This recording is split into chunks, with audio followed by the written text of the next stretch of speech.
آگے والی آیت میں اس آیت کے آگے حصے میں اللہ نے فرمایا وَلَا يَزَالُ الَّذِينَ كَفَرُوا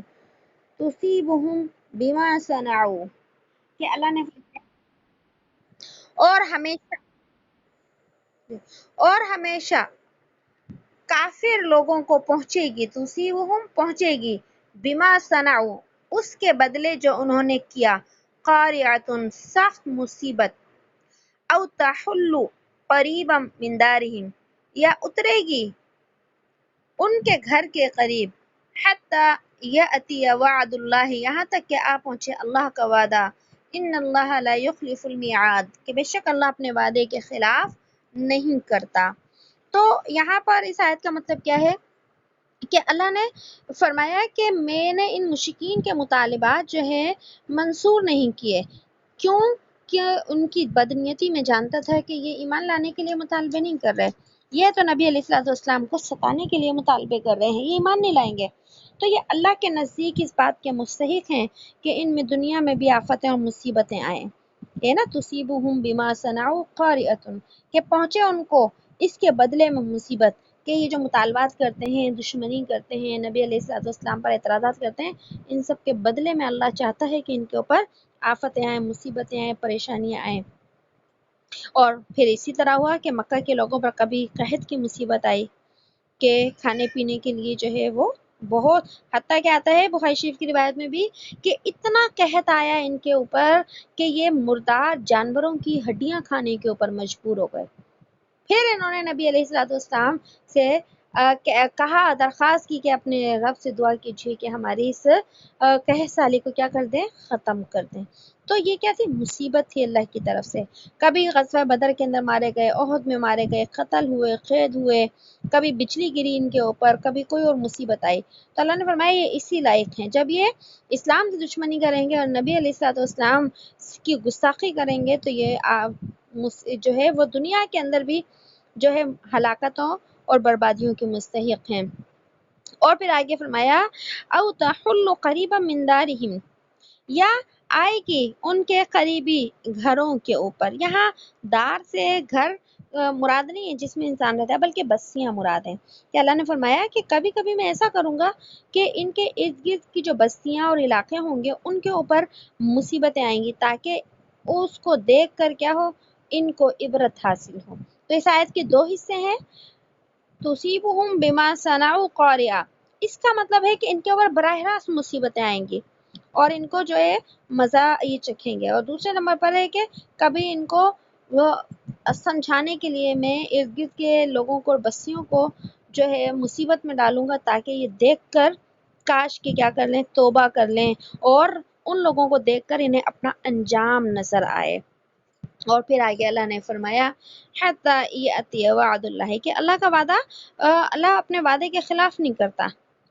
کہ اللہ نے فرمایا کہ یہ جو میں مصیبت اور آفتوں کا کہہ رہا ہوں یہ سلسلہ ان کے اوپر چلتا ہی رہے گا، یا تو یہ ایمان قبول کر لیں، نبی سے دشمنی چھوڑ دیں، یا پھر یہ سلسلہ چلتا رہے گا اور اللہ کا وعدہ پورا ہو جائے۔ یہاں اللہ کے وعدے سے کیا مراد ہے، وعد اللہ، اللہ کا وعدہ، ایک تو اللہ کے وعدے سے مراد یہاں فتح مکہ ہے کہ ان کو میں اس وقت تک اب مارتا رہوں گا نبی سے دشمنی کی وجہ سے جب تک کہ نبی علیہ الصلوۃ والسلام مکہ میں فاتح بن کر داخل نہ ہو، کیونکہ نبی علیہ الصلوۃ والسلام کو اور صحابہ کو اتنا ستایا تھا جبھی تو آپ مکہ سے مدینہ ہجرت کر کے گئے تھے۔ اور پھر جب سن 8 ہجری کے اندر مکہ فتح ہوا تو ایک شان کے ساتھ آپ علیہ الصلوۃ والسلام مکہ میں داخل ہوئے، تو اللہ نے فرمایا کہ جب تک میرا وعدہ پورا نہیں ہو جائے گا فتح مکہ کا اس وقت تک ان کو میں یوں ہی سزائیں دیتا رہوں گا۔ اور دوسرا اس کا مطلب یہ بھی ہے کہ جو ہے اگر ان کی موت تک بھی سزا پاتے رہیں گے، اور جب قیامت آئے گی قیامت کے بعد جہنم میں جا کر بھی کیا ہوں گے، سزا ان کو آتی رہے گی۔ تو دیکھیں قرآن کریم کی جو آیت ہے تحل قریبا من دارہم، اس آیت سے کیا پتہ چلا کہ اس دور میں بھی اور آج کے دور میں بھی جس قوم کے اندر، بستی کے اندر کوئی عذاب آتی ہے یا آفت یا مصیبت آتی ہے تو اللہ کی اس میں ایک حکمت ہوتی ہے کہ اس ہلاک ہونے والی بستی ہے جس کے اوپر مصیبتیں آ رہی ہیں اس کے ارد گرد کی جو بستیاں ہیں ان کو نصیحت حاصل ہو جائے، ان کو تنبیہ حاصل ہو جائے اور وہ ان لوگوں کے حال کو اور انجام کو دیکھ کر جو ہے عبرت حاصل کریں۔ تو ان کے اوپر تو یہ مصیبت ہوتی ہے، لیکن دوسروں کے لیے یہ رحمت ہوتی ہے کہ وہ اپنے اعمال کو کیا کر لیں، سدھار لیں۔ لیکن اگر انہوں نے ان لوگوں کے حال کو دیکھ کر بھی اللہ کی نافرمانی نہیں چھوڑی تو پھر ایک دن ان کا حشر بھی ایسے ہی ہو جاتا ہے۔ تو دیکھیے آج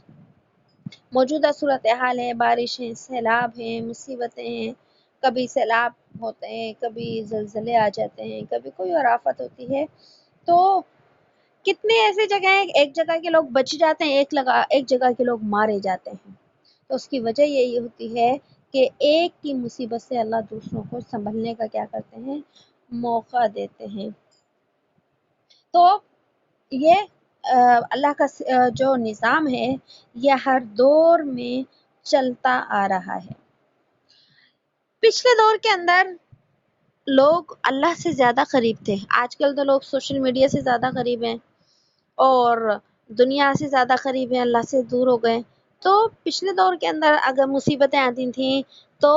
لوگ ڈر جایا کرتے تھے، سادے لوگ ہوا کرتے تھے، علم اتنا نہیں تھا، لیکن اللہ کا خوف ان کی زندگیوں کے اندر باقی تھا، اللہ کی طرف رجوع کرتے، توبہ استغفار کرتے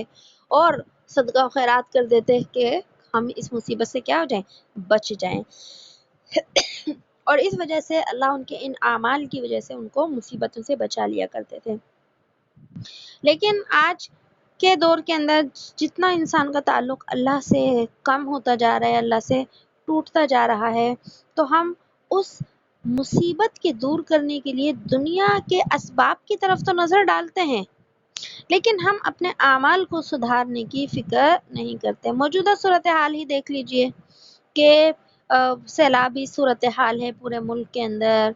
اور ہر جگہ پر ہے، تو عموماً ہم کیا کرتے ہیں، حکومت کو گالیاں دیتے ہیں، لوگ برا بھلا کہتے ہیں انتظامیہ کو۔ تو حقیقت یہ ہوتی ہے کہ جو قرآن سے بھی ثابت ہے کہ انسان کی بدعملیاں ہوتی ہیں، اللہ پاک ان کے لیے پھر خیر کی چیزوں میں بھی کیا کر دیتے ہیں، شر پیدا کر دیتے ہیں۔ پانی کے بغیر انسان کی ضرورت پوری نہیں ہو سکتی، زندگی کا تصور ہی ختم ہے پانی کے بغیر، لیکن اللہ نے اس پانی کے ذریعے سے ہی انسان کو جو ہے کیا کرنا، سزا دینا شروع کر دی۔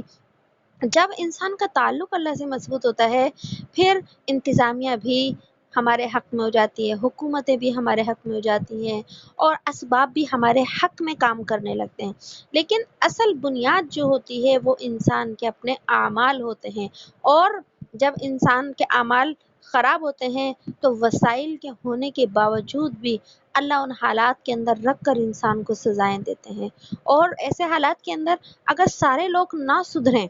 تو یاد رکھیے جو انسان اللہ سے توبہ استغفار کرتا ہے اور اللہ سے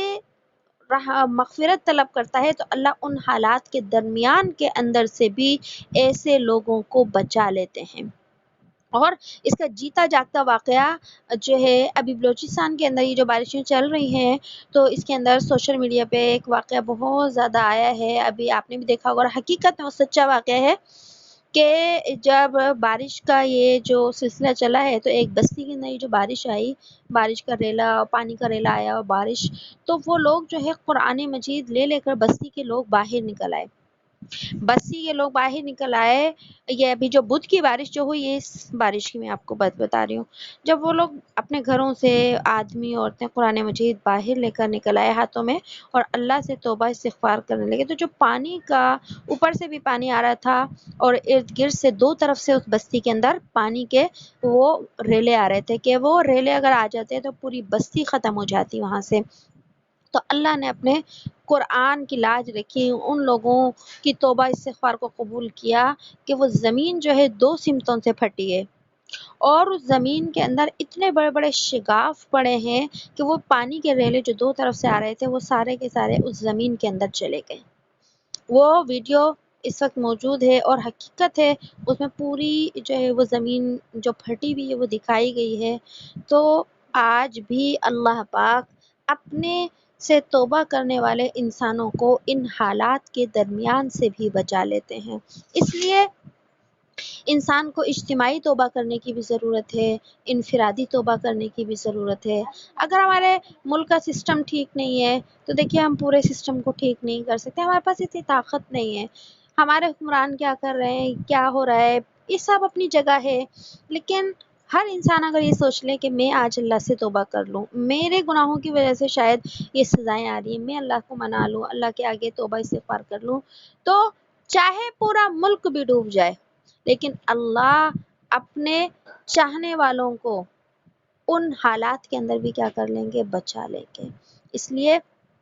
قرآن کریم کے ایسے پتہ چلتا ہے کبھی اللہ براہ راست سزا دیتے ہیں، کبھی ارد گرد کے لوگوں کو کیا کرتے ہیں، سزائیں دیتے ہیں۔ اور یاد رکھیے کہ قرآن کریم نے ایک عمل کو اللہ کو راضی کرنے کے لیے ایک عمل کو بار بار ذکر کیا ہے، اور وہ ہے استغفار۔ استغفار، اللہ سے توبہ کیا، اللہ سے توبہ کرو، اللہ سے توبہ کرو۔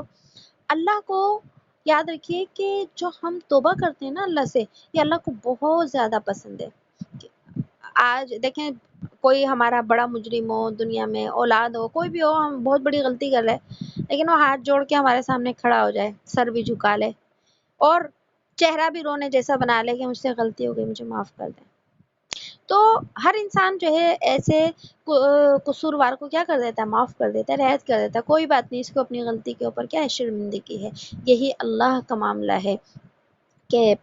اللہ رب العزت نے یہ جو مصائب اور جو مشکلات آتی ہیں نا انسان کے اوپر، تو اس کے دور کرنے کے کچھ راستے رکھے ہیں کہ اگر تم ان مصائب سے بچنا چاہتے ہو، انفرادی بچنا چاہتے ہو، تو تمہیں یہ عمل کرنے پڑیں گے، اور اگر اجتماعی طور پر تم ان حالات سے بچنا چاہتے ہو، مصائب سے، مشکلات سے، تو تمہیں کچھ کام کرنے پڑیں گے، اور ان کاموں کے اندر کچھ کام ہے، اس میں نمبر 1 آتا ہے شکر گزاری کرو۔ جو نعمتیں ہیں نا تمہارے پاس، شکر گزاری کرو۔ آج ہم بچے بیٹھے ہیں اپنے گھروں کے اندر، شکر کریں کہ کتنے لوگ اب گھروں سمیت بہ گئے، ان کے گھر اسباب سب بہ گئے، تم شکر کرو کہ ہر معاملے کے اندر۔ اس کے بعد دوسرے نمبر پر عمل آتا ہے مصائب سے بچنے کا، مصیبتوں سے بچنے کا، کہ اللہ کی نافرمانی چھوڑو۔ جو نافرمانیاں پہلے کر رہے تھے، گناہ کر رہے تھے، کم از کم مصیبتوں کے آنے کے بعد ان نافرمانیوں کو کیا کر دو، چھوڑ دو۔ اللہ تیسرے نمبر پر عمل آتا ہے کہ کیا کرو، اس صدقہ خیرات کرو، جو ہو سکتا ہے تم سے، تم کیا کرو، اللہ کے راستے میں صدقہ دے دو، کیونکہ صدقہ اللہ کی ناراضگی کو دور کرتا ہے۔ مصائب سے بچنے کے لیے ایک اور عمل جو آتا ہے وہ آتا ہے استغفار کا۔ اللہ سے توبہ کرو، اللہ سے توبہ کرو۔ اللہ کو توبہ نا انسان کی بہت زیادہ پسند ہے کہ توبہ جب انسان کرتا ہے، چاہے اپنی زبان میں کرے، چاہے عربی میں کرے، تو دیکھیے ہمیں اللہ سے اس طرح جسے ایک انسان دوسرے انسان سے بات کرتا ہے نا، اس کو راضی کرنے کی کوشش کرتا ہے، کسی بھی طریقے سے کوشش کرتا ہے، شوہر ناراض ہو جائے، بیوی چاہتی ہے کسی بھی طریقے سے راضی ہو جائے، میری کسی بھی بات سے راضی ہو جائے، کیسے بھی اس کو منا لوں میں، تو اللہ کی مثال بھی ایسی ہے کہ اللہ تو 70 ماہ سے زیادہ محبت کرتا ہے، اس کو منا لو۔ چاہے کبھی دیکھیں ایسے حالات ہیں، بارش ہوتی ہے، ڈر لگتا ہے برستی ہوئی بارش میں، اور ہم تو پکے گھروں میں رہتے ہیں نا، تو ہمیں اتنا نہیں پتہ چلتا، لیکن جو لوگ بیچارے کچے گھروں میں رہتے ہیں وہ ڈرتے ہی رہتے ہیں، کبھی یہ دیوار نہ گر جائے، کبھی وہ دیوار نہ گر جائے، تو ہمیں بھی توبہ کرنی چاہیے کہ اے اللہ معاف کر دے۔ جب دل سے آواز نکلتی ہے نا، تو پھر اللہ کو انسان کے اوپر بڑا رحم آتا ہے کہ یہ بہت مجبور ہے، کیونکہ دنیا کے اندر جو مصیبتیں آتی ہیں نا، تو دیکھیے ہر مصیبت میں انسان کو دوسرے انسان کا سہارا چاہیے ہوتا ہے، اور بہت ساری مصیبتیں ہیں جس میں انسان ہمارا سہارا، کبھی ماں باپ سہارا ہوتے ہیں، کبھی اولاد ہوتی ہے، کبھی رشتہ دار ہوتے ہیں، کبھی محلے پڑوس والے ہوتے ہیں، کبھی شوہر، کبھی بیوی، لیکن بعض مصیبتیں دنیا میں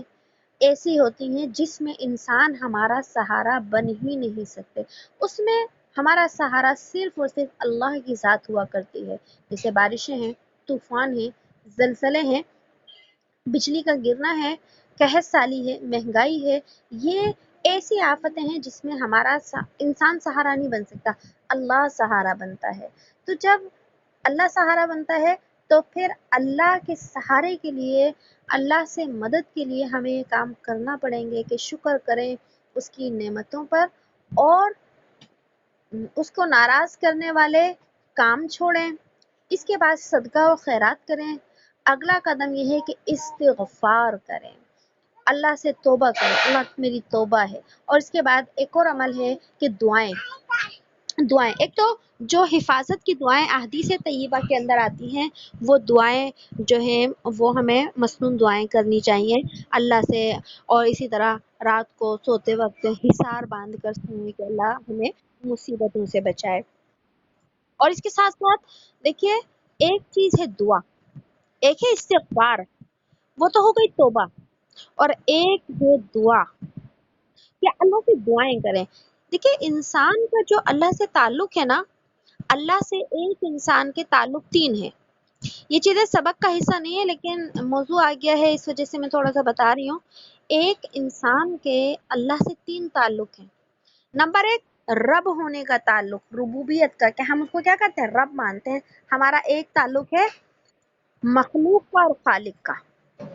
دوسرے نمبر پر ہمارا اللہ سے تعلق ہے اطاعت اور بندگی کا، کہ جب ہم نے اللہ کو رب مان لیا تو اب اس کی اطاعت کرو، اس کی کیا کرو؟ بندگی کرو۔ تیسرے نمبر پر ایک انسان کا جو اللہ سے تعلق ہے نا، اور یاد رکھیے سب سے مضبوط تعلق ہے انسان کا اللہ سے، وہ ہے دعا۔ اللہ نے اپنے بندوں سے تعلق جوڑنے کا حکم دیا ہے بندوں کو، وہ ہے دعا کے ذریعے، اور دعا کے اندر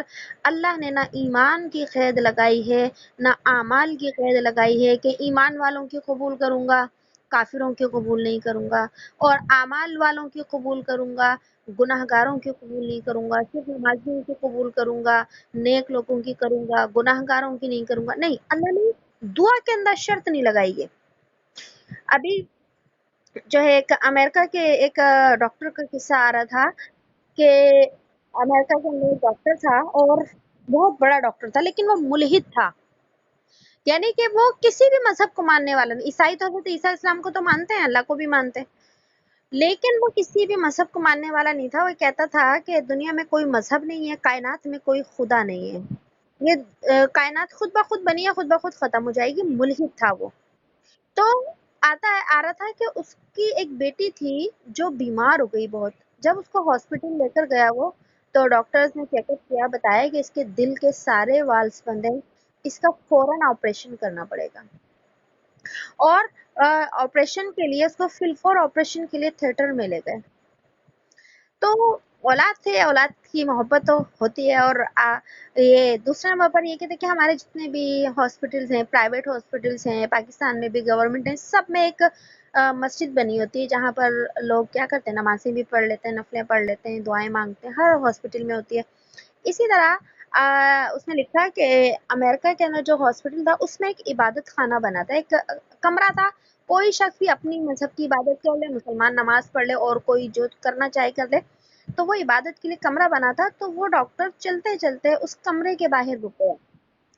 اور پھر اس کے دل میں آئی تو وہ اس کمرے کے اندر چلا گیا، حالانکہ وہ تو کسی عبادت کا قائل ہی نہیں تھا۔ اندر جا کر وہ بیٹھ گیا اور کہنے لگا، اے خدا، میں نہیں جانتا کہ تو ہے، کیونکہ وہ تو مانتا ہی نہیں تھا۔ کہنے لگا کہ میں تجھے نہیں مانتا کہ تو ہے، لیکن اگر تو واقعی اس کائنات کے اندر موجود ہے تو میری بیٹی کو صحت دے دے۔ اس نے یہ کہا، اور یہ دعا کر کر جو ہے باہر آ گیا۔ جب باہر آیا، جب آپریشن تھیٹر کے پاس گیا تو دیکھا کہ ڈاکٹر بہت خوش ہیں، اور کہنے لگے کہ تمہاری بیٹی کے ساتھ عجیب معاملہ ہوا۔ اس نے کہا کیا ہوا؟ کہا کہ جب ہم نے اس کو جو ہے آپریشن تھیٹر میں آپریشن کے لیے لٹایا تو یہ اٹھ کر بیٹھ گئی، ایک لمحے میں یہ اٹھ کر بیٹھ گئی۔ ہمیں نہیں سمجھ میں آ رہا کہ یہ لڑکی کیسے اٹھ کر بیٹھ گئی، اور جب ہم نے اس کا چیک اپ کیا تو اس کے دل کے سارے والز کھل چکے تھے۔ جب اس ڈاکٹر کو پتا چلا کہ میں نے جس ہستی سے دعا مانگی تھی وہ یقیناً کائنات کے اندر موجود ہے، اس کے بعد اس نے اسلام قبول کر لیا، اور وہ امریکہ کے اندر ایک بہت بڑا اسلام کا مبلغ بن گیا ہے۔ تو یہ ہے دعا کی طاقت۔ تو حالات کے اندر، مشکلات کے اندر جو دعائیں ہوتی ہیں نا، اللہ سے جو ہم مانگتے ہیں، یہ بہت زیادہ اثر رکھتی ہیں۔ لہٰذا ہر مشکل حالات کے اندر اللہ سے ہمیں دعا کرنی چاہیے، اور ہر کام کے کرتے وقت کہ ہم کوئی سا بھی کام کریں نا، تو اس میں بھی ہمیں اللہ سے آسانی کی دعا کرنی چاہیے کہ اللہ اس کام کو میرے لیے کیا کر دے؟ آسان کر دے، اس کام کو میرے لیے خیر کا ذریعہ بنا دے، نفع کا ذریعہ بنا دے۔ تو بات تو خیر ہو رہی تھی کہ اللہ بستیوں کے اوپر عذاب کو بھیجتے ہیں تاکہ دوسرے لوگوں کو کیا کر دے، جو ہے وہ تنبیہ ہو جائے اور ان کو جو ہے وہ توبہ کی توفیق مل جائے۔ اور اس کے بعد آگے اللہ پاک نے فرمایا اللہ اپنے وعدے کے خلاف نہیں کرتا۔ وَلَقَدِ اسْتُهْزِئَ بِرُسُلٍ مِّن قَبْلِكَ، اور البتہ تحقیق وہ مذاق اڑاتے ہیں، استہزاء کرتے ہیں رسولوں کا، من قبل کا تجھ سے پہلے رسولوں کا۔ فَأَمْلَيْتُ لِلَّذِينَ كَفَرُوا، پھر میں نے ڈھیل دی ان لوگوں کو جو کافر تھے، ثم اخذتهم، پھر میں نے ان کو پکڑ لیا، فَكَيْفَ كَانَ عقاب، پس کیسا ہوا میرا بدلہ۔ کہ اس آیت کے اندر اللہ نے اپنے نبی صلی اللہ علیہ وسلم کو تسلی دی ہے کہ نبی یہ جو مشرکین ہیں جو ہے آپ ان کی باتوں سے نا پریشان نہ ہوئیے۔ یہ جو ہے آپ سے پہلے بھی جتنے نبی آئے ان نبیوں کی امتوں کے اندر ایسے سرکش لوگ موجود تھے کہ وہ اس وقت کے نبی کا مذاق اڑایا کرتے تھے اور جو ہے ان کو پریشان کیا کرتے تھے۔ تو اللہ نے جو ہے ان مجرموں کو بھی، منکروں کو اسی وقت نہیں پکڑا، بلکہ اللہ نے کیا کیا، انہیں ڈھیل دی۔ فَأَمْلَيْتُ لِلَّذِينَ كَفَرُوا، میں نے ڈھیل دی ان کو،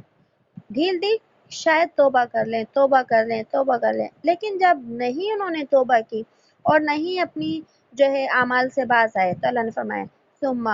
میں نے کیا کر لیا، اخذتہم، میں نے ان کو پکڑ لیا،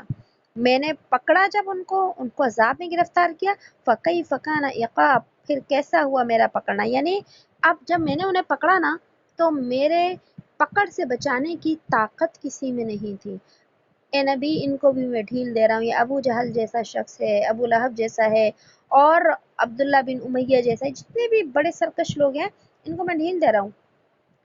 مہلت دے رہا ہوں، آپ تسلی رکھیے، اگر یہ راہ راست پر نہیں آئے ان کو بھی کیا کروں گا، انہی لوگوں کی طرح جو ہے سخت پکڑ کے اندر مبتلا کر دوں گا۔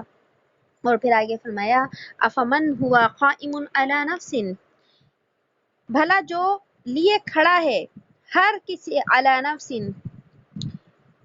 کیا بھلا وہ شخص جو کھڑا ہے علی کل نفس، ہر کسی کے سر پر، بیما کا سبب جو اس نے کمایا، وجعلوا للہ شرکاء، اور بنا رکھے ہیں انہوں نے اللہ کے لیے شریک، قل سموہم، آپ کہہ دیجئے کہ ان کا نام لو، ام تنبئونہ،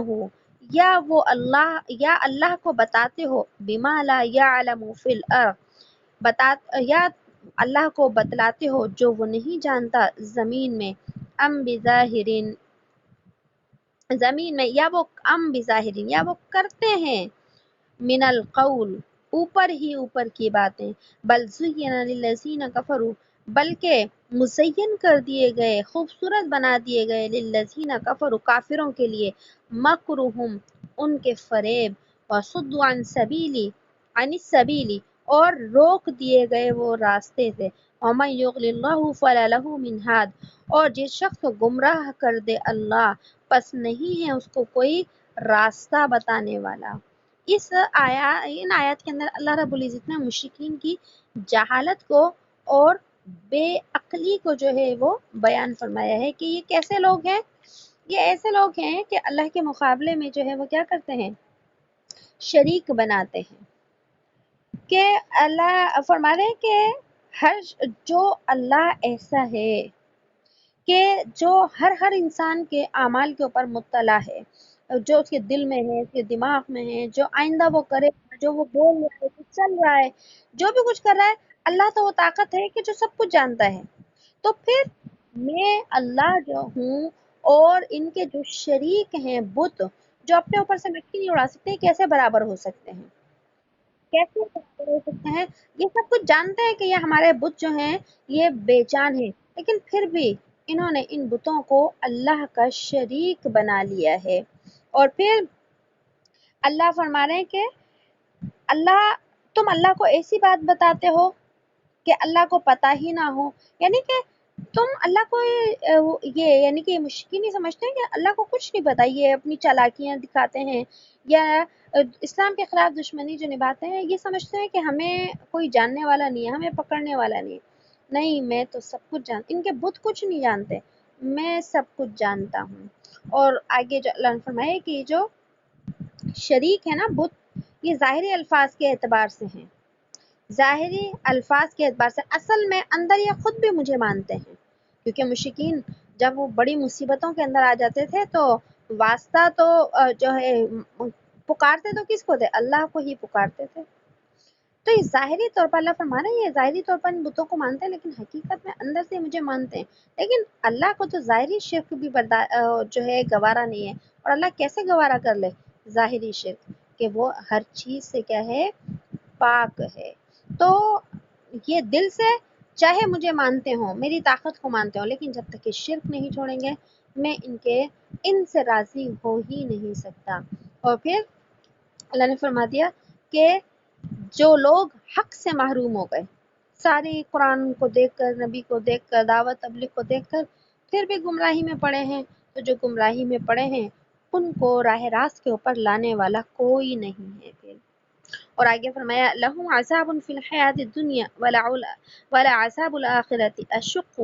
وما لہم من اللہ من واق،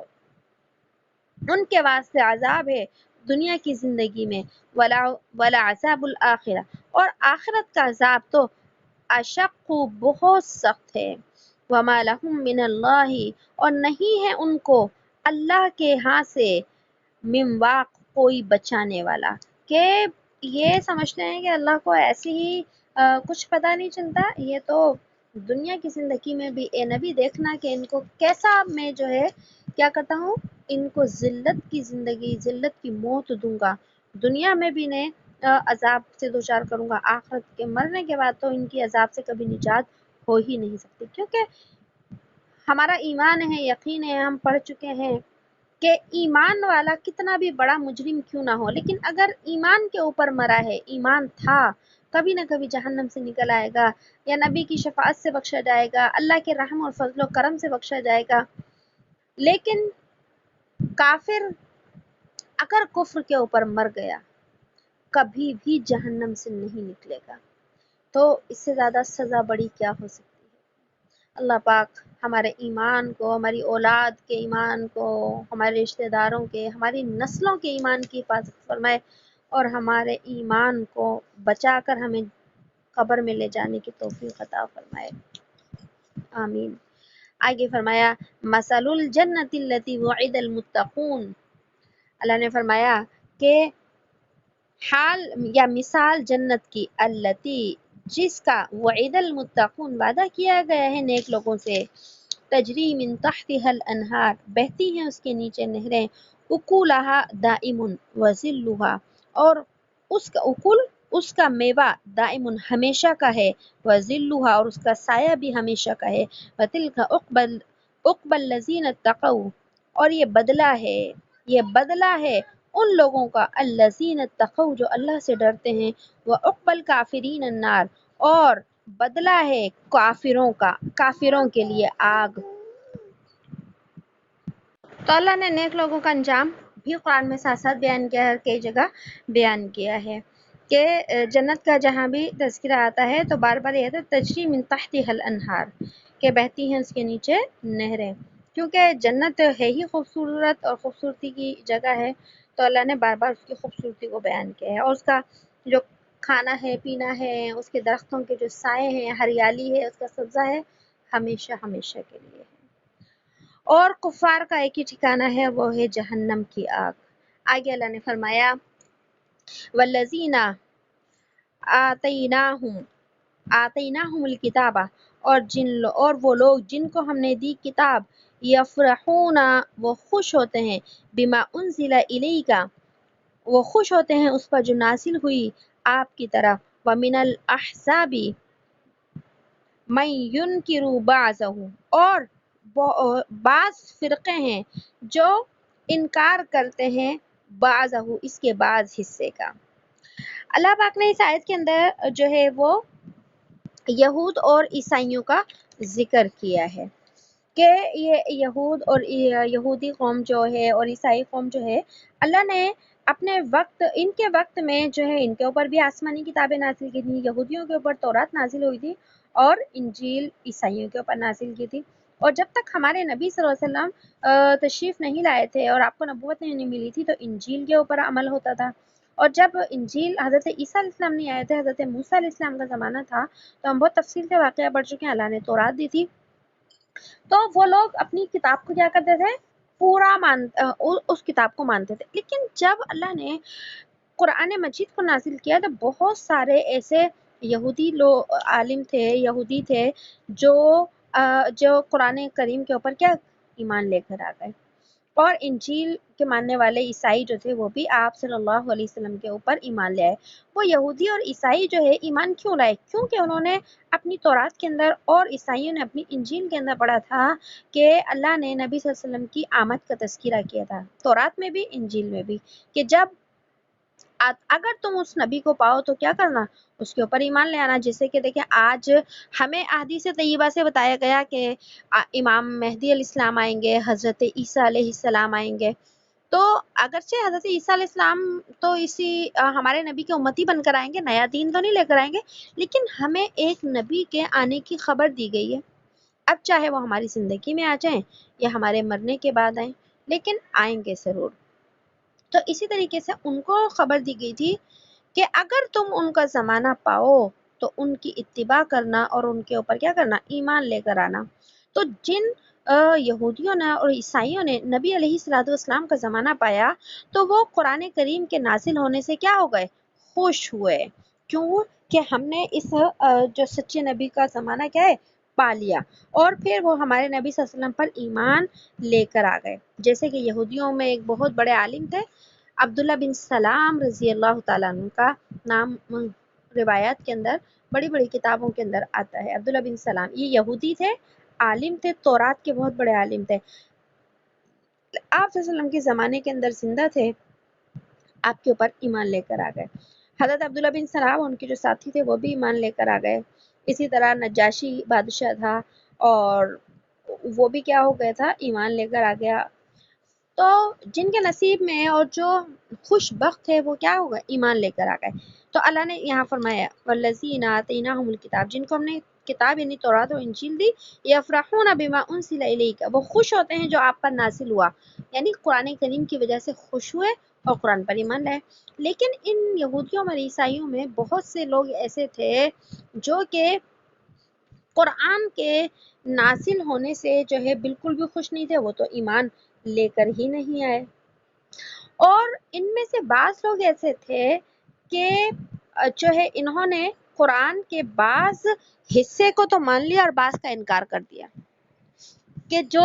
حکم قرآن کے صحیح لگے کہا کہ اس کو تو مانیں گے، اور جو حکم قرآن کے ان کو صحیح نہیں لگے